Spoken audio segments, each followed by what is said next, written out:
Welcome to the Radical Responsibility Revolution podcast. This is where we are transforming lives, inspiring you to reclaim your health, your wealth, and the power of your mind. Here we share actionable insights, inviting you to turn inwards and design your life of purpose and abundance. So, this is a special Christmas episode of Radical Responsibility Revolution. And I'm going to just start saying right out of the gate, I don't have any makeup on. I didn't get dressed. I cried the entire time I was writing the notes to create this because it's a very emotional time, the holidays. I'm sure you all know that. But here's the thing, crying is dignified. Oprah called it the ugly cry, but I don't believe in that because all crying is just a release. It's not the happy, joyous crying, it's the deep, emotional crying that is going to the depths of my soul. And it's that kind of crying where your chest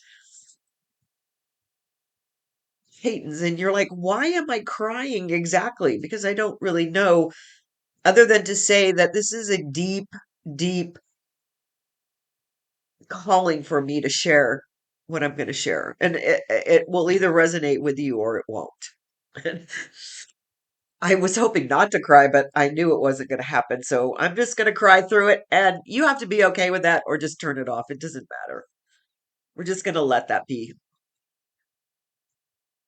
And I didn't realize how much Christmas was bringing things up for me, but it isn't about Christmas. And I want to share that really clearly as I move through this because at 70, I've had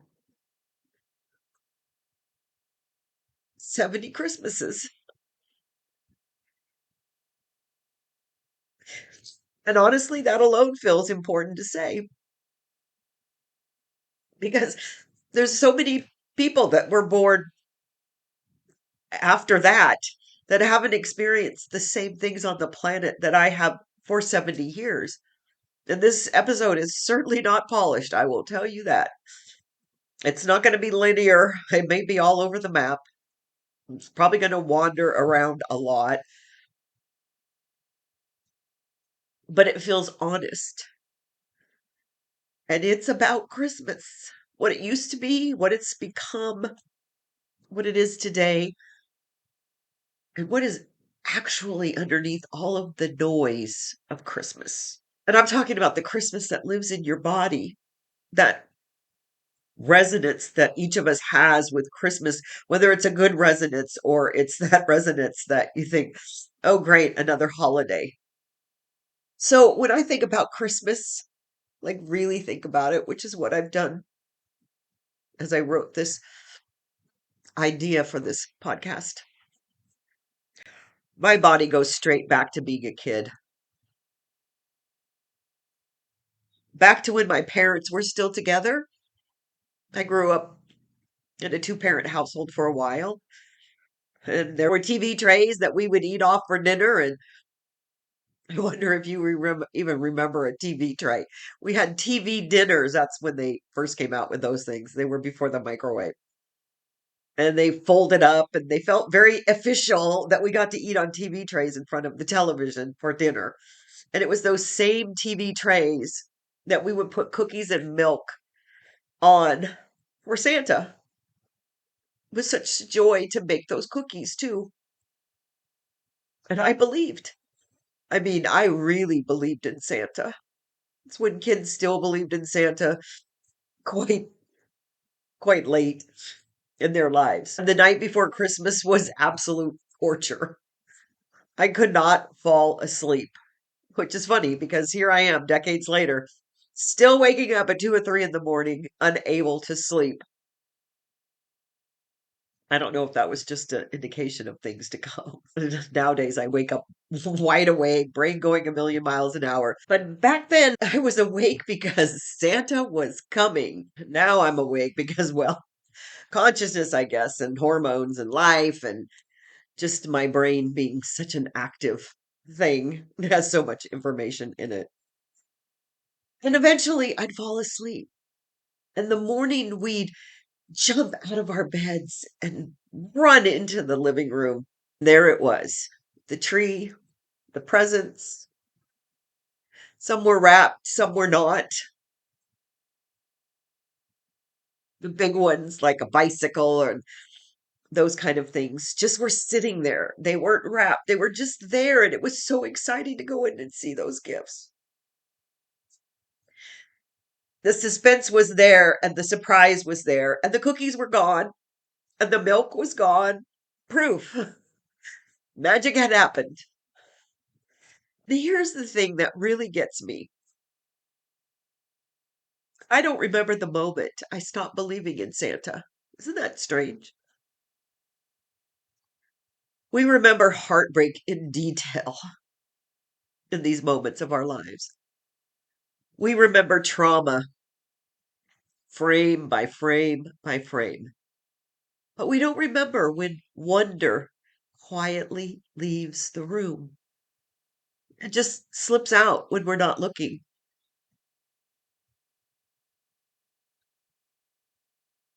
And somewhere between childhood and adulthood, Christmas changed. It stopped being magic and it started being effort. It started being measurement and comparison.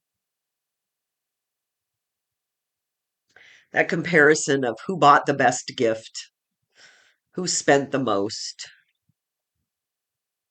And I learned and somehow downloaded an idea who proved their love the loudest.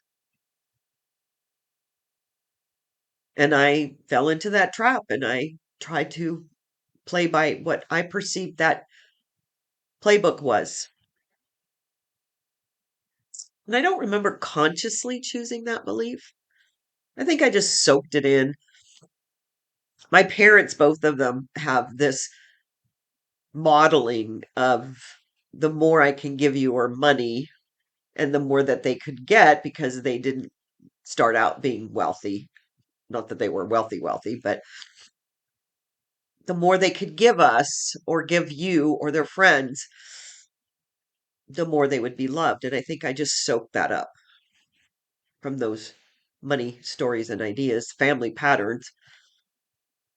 Maybe it was some of the culture, but this idea that if you give enough in presence and financially,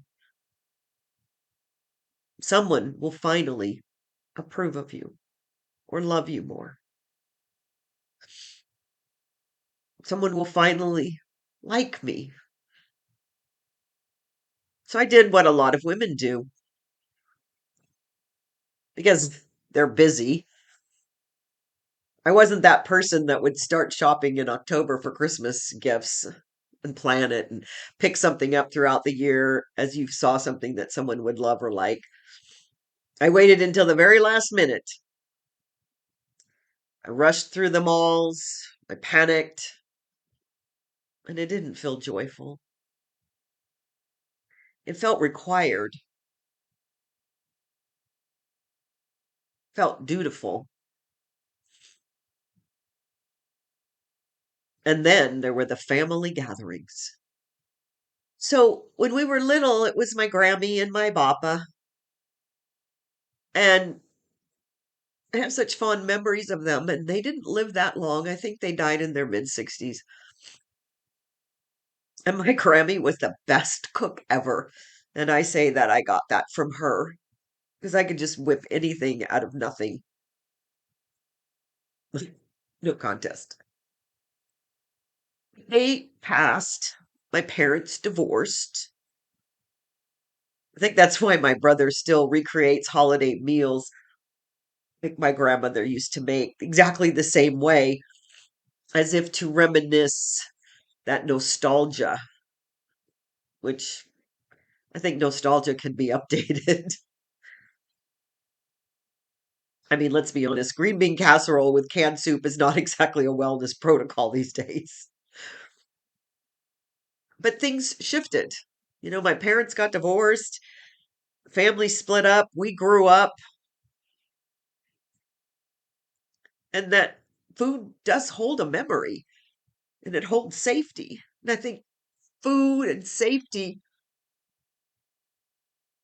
became my sense of belonging, and it was my first drug of choice.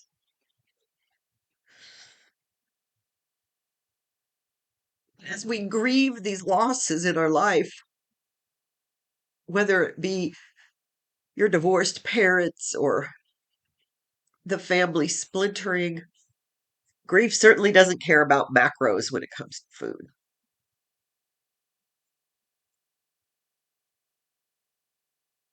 So time did what time always does.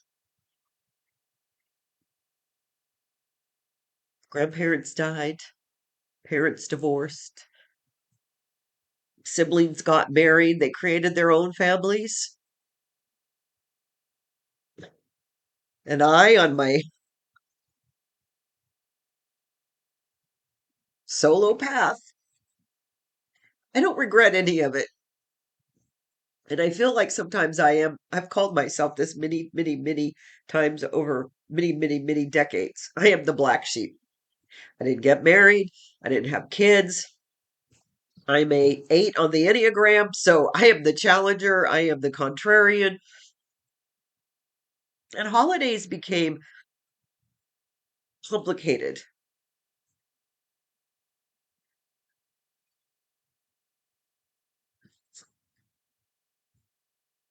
And I've had many Christmases that I don't talk about. I don't even know that I remember them so clearly, other than I do remember a few that my family had basically excommunicated me, which I don't blame them in any way. And these Christmases that I was in my full blown drug addiction, I had no money. Family wasn't talking to me. Christmases were the only thing I ate was dollar store cookies because nothing else was open. And that's what I could afford. Sadly, I had spent everything on drugs. And you just don't put those Christmases you just don't put those Christmases on social media. I don't even think we had social media back then. But they count. They're part of who I am. They're part of my Christmas experience. And they were really real when that happened. And if you're listening to this and you're thinking, oh, yeah, I've had one of those types of Christmases, I just want to have you hear this very clearly. Even if you're having it now, you're not broken. Life does get better. You are human and you are right where you are supposed to be. So let that land for just a second. Now let's talk about this idea of Christmas itself. I grew up in a Christian household. Went to church with the parents, went to Bible school, joined a group called Youth for Christ out of my high school. It was an organization. And I also grew up because I am a curious person. I am always asking questions. And I don't ask the little questions, I ask the really big questions. And most people find my questions uncomfortable, including myself. And one of the questions I remember asking from very, very, very early in my journey of seeking to understand spirituality is, if someone doesn't know about Jesus, are they going to hell? Because I, I heard this phrase that kept saying, you have to accept Jesus as your savior, the way, the truth, and the light. And if you didn't hear about him, were you going to hell? So I could think of all the people in the world as a young woman. I knew there were people that didn't hear the good news and what was going to happen to them. And I couldn't reconcile this God that was so loving, sending people to hell because they just didn't get the memo. They didn't get the email. They didn't get the text, as we say in today's world. And at 16, being involved in this organization called Youth for Christ, I was on a retreat. It was out in the desert in California, and there were these covered wagons, which is kind of odd for California anyway, at this retreat camp center. And I was in this covered wagon by myself. And this camp counselor came in and sexually molested me. This Christian camp counselor. Now, the thing about being in the 70s, we didn't call it sexual molestation. And I didn't think, honestly, that there was anything to understand about it because this is what happens when you're young and things happen to you. You think that they're normal. But I kept getting that same answer to my question. If people that never heard about Jesus would go to hell, the answer was yes. Yes, they'd go to hell. What? That didn't seem right to me. And even at 16, something inside of me just said, that can't be the whole truth because love doesn't threaten, fear does.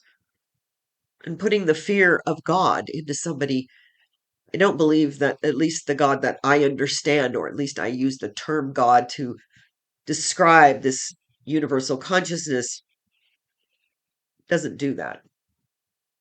Because what I understand now is this: Jesus was a man. Jesus of Nazareth was a man,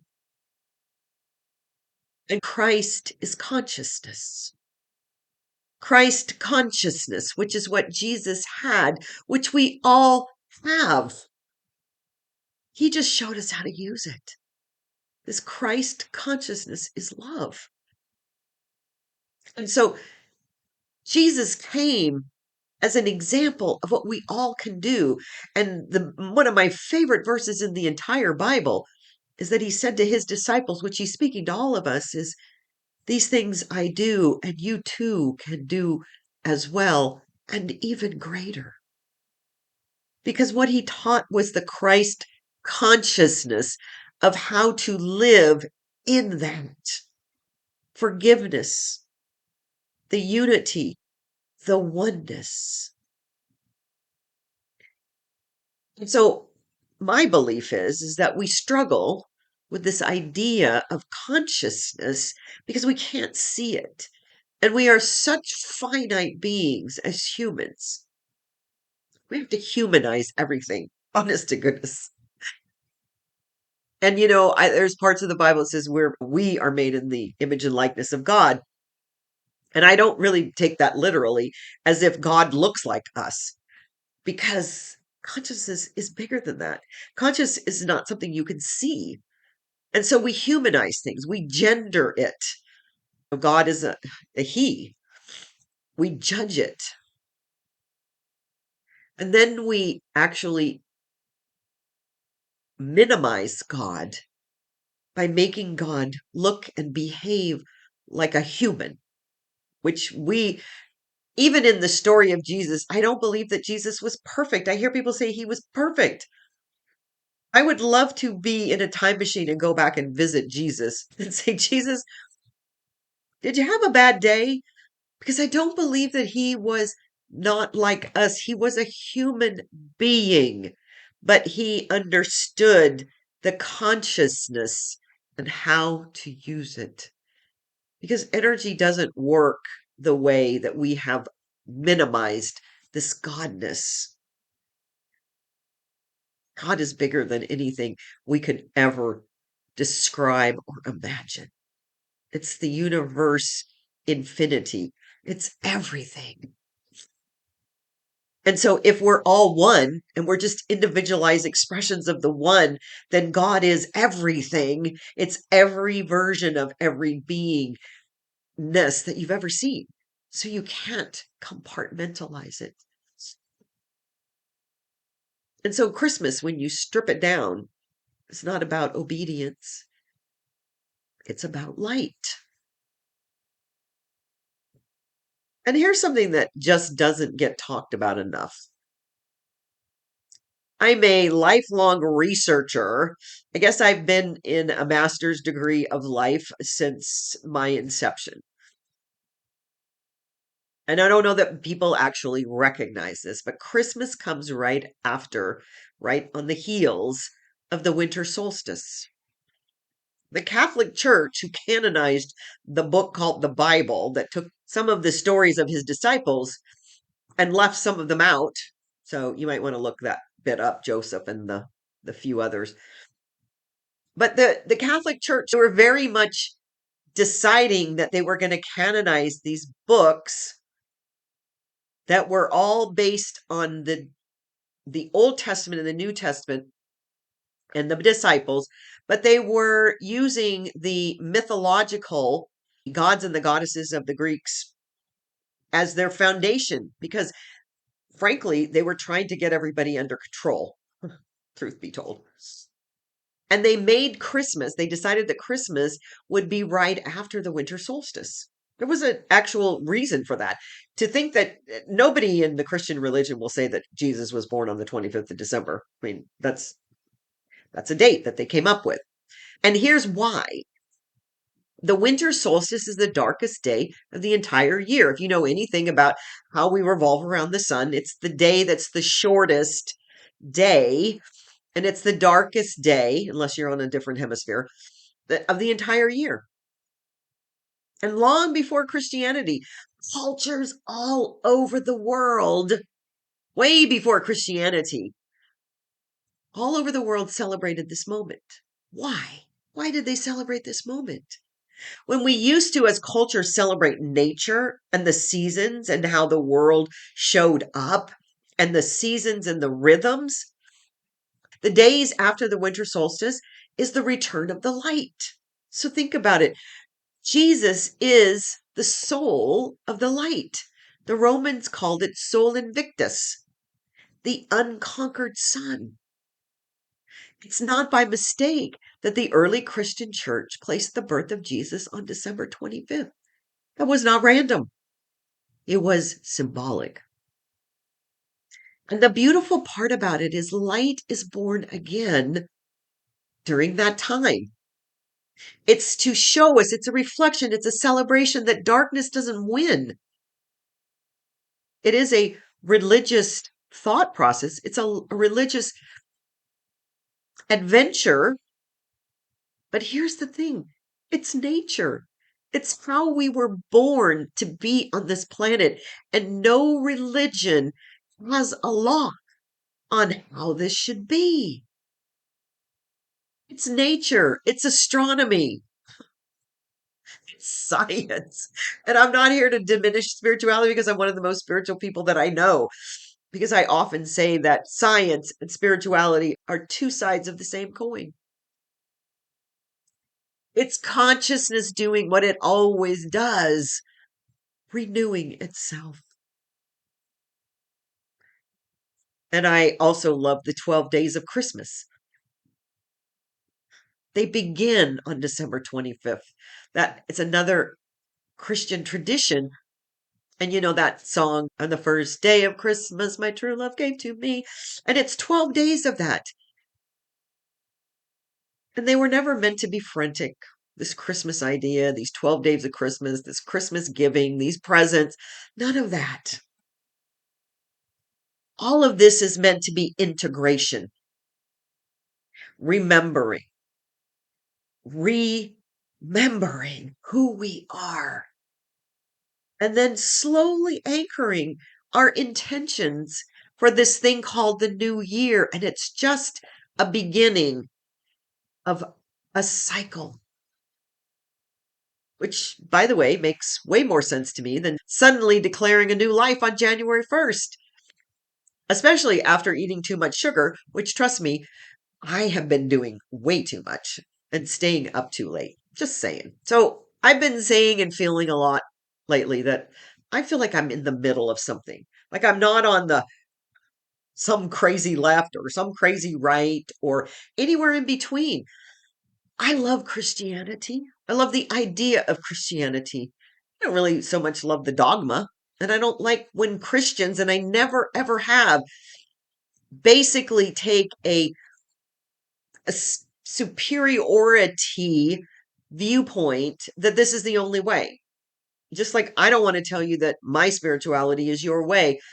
I might talk about it from a scientific perspective. I might talk about it from a spirituality perspective, but it's all the same because it is the law of the universe. And there are many, many religions that have this golden thread that run through them that everything is one. But as much as I love Christianity, I also struggle with it because that moment, as I just said, with so many religions, that belief becomes rigid, it stops being love. Even if that is your messaging, you still have to make room for those people that don't necessarily buy the whole package. I don't. I buy the spirituality part of it, but not the dogma. Because sometimes that dogma feels like it stops being love. And I know so many Christians that live in that love energy that I would never diminish that. But I also understand Christ consciousness. I don't really idolize Jesus. I don't put Jesus in a God position. I put the Christ consciousness exactly, firmly, squarely where it belongs in my heart and how I show up in my life. But I do struggle with any system or religious, political, spiritual that says, believe this way or else.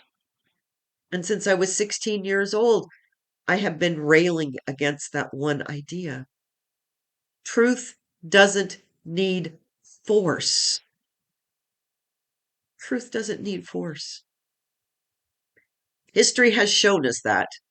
And just because these books were canonized and gospels were removed, and I bet you probably don't even know this, that God used to be a woman, the divine feminine disappeared because it used to be God was she, not he. A lot of things have happened in the history that most people don't pay attention to because they're very focused on where they are at this moment.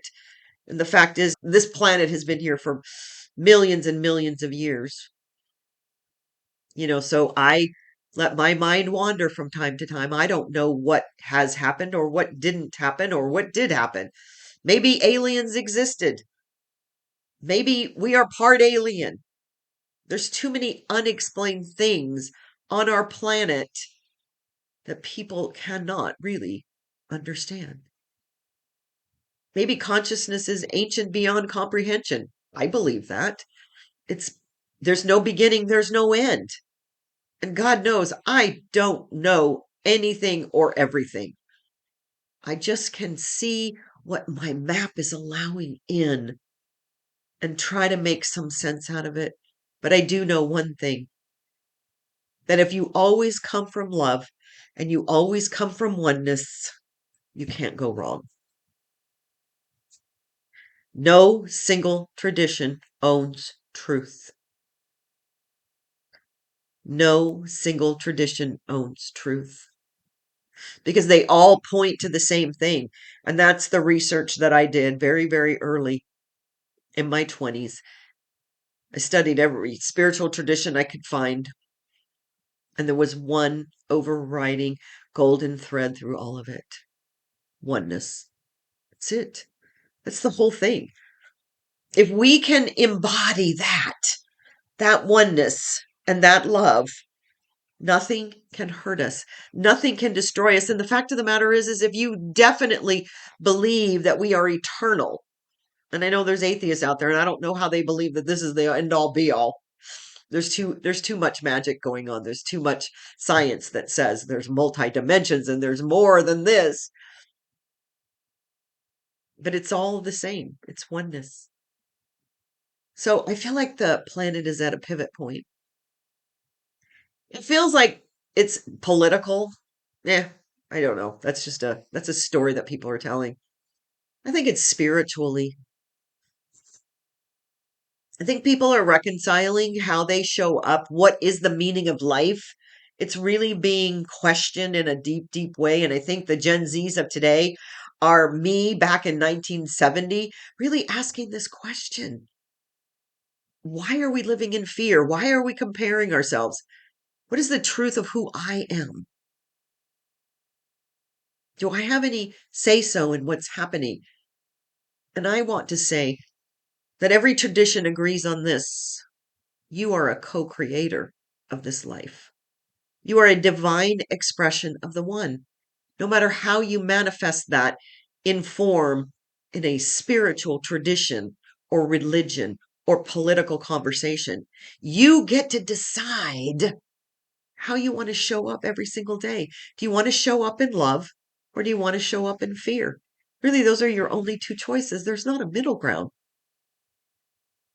Freedom and the pursuit of happiness are inalienable rights, as our Declaration of Independence says. Those are not political ideas. Those old guys, those old white guys in wigs, they really did kind of understand the program. Now, listen, this is a masculine enterprise that's been going on for 2,000 years with the canonization of the Bible. But the fact is freedom and the pursuit of happiness is not governed by government.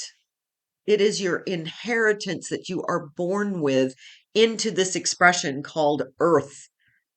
They are spiritual universal truths, and they are available to every single being, every single moment of every single day. Not because someone says you can have them, no matter where you are in this world, no matter how oppressed you are, you still have that in your heart and that desire to make choice of your own. And it's only because you remember who you are. And when you forget, it does feel like fear and depression. Because here's the thing, nobody can really harm you.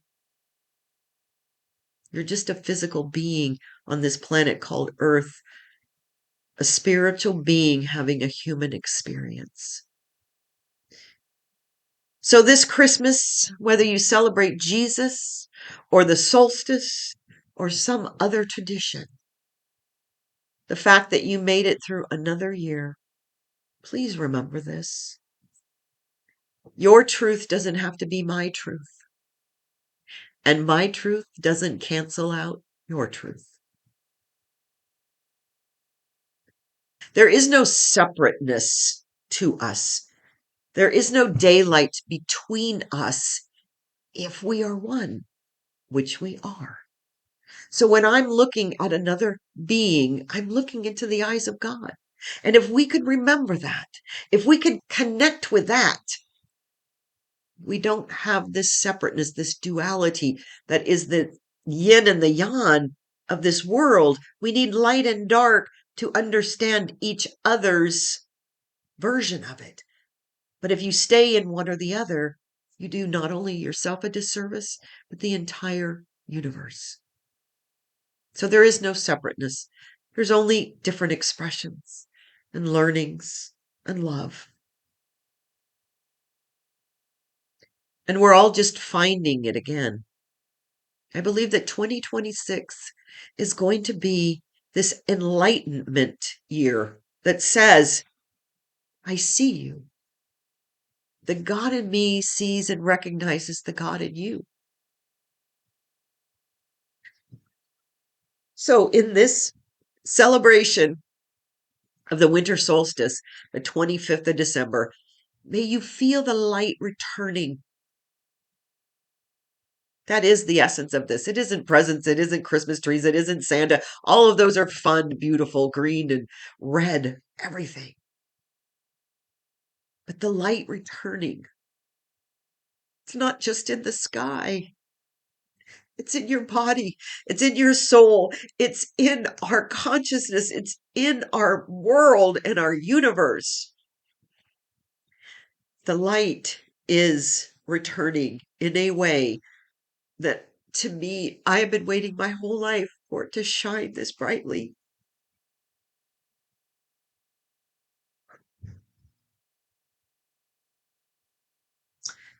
So I wish you a very Merry Christmas, a Happy Hanukkah, Kwanzaa, or anything you celebrate. I do love the winter solstice because it is nature. It is our nature. We are at our core primal beings. We have all these AI and electronics, and I use all of them. But at the end of the day, We are nature. So embrace your essence of who you truly are, and that is the oneness. And you are, each and every one of you, a unique expression of the one. And it is your uniqueness that is needed, that is vital to the whole of who we are on this thing called planet Earth. Merry Christmas.